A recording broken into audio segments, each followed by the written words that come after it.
ನೀನು ದೌರ್ಜನ್ಯ ಮಾಡಿದ್ರೆ ಪೊಲೀಸ್ ದೌರ್ಜನ್ಯ ಮಾಡಿ ನನ್ನ ತೊಳ್ಳೋದು ಮಾಡೋದು ಮಾಡಿದ್ರೆ ಹುಷಾರ್ ನೀನ್ ಮಾಡ್ತಾ ಇದ್ದೆ ಅದೇ ಕೆಲಸ ಬರ್ಕೊಡು ರೈಟಿಂಗ್ ಅಲ್ಲಿ ಕೊಡಪ್ಪ ಕೊಡು ಏನ್ ಮಾಡ್ತಾ ಇದ್ದೆ ಬರೀ ಕೂತ್ಕೋ ಬರ್ಕೊಡು ಯಾರು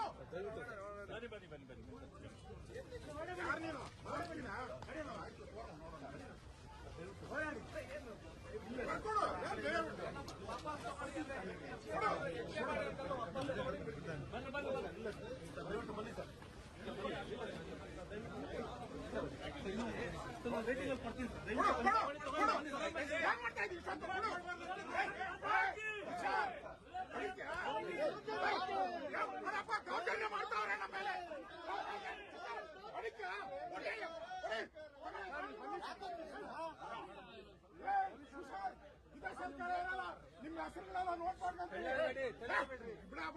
ಕೊಡು ರೈಟಿಂಗ್ ಮಾಡಬಾರ್ದು ಅಂದ್ರೆ ಹೂವು ಕೊಡಬಾರ್ದು ಅಂತ ರೈಟಿಂಗ್ ಕೊಡು ಇಲ್ಲ ಪ್ರತಿಭಟನೆ ಮಾಡ್ತಾ ಇಲ್ಲ ನೋ ಪ್ರತಿಭಟನೆ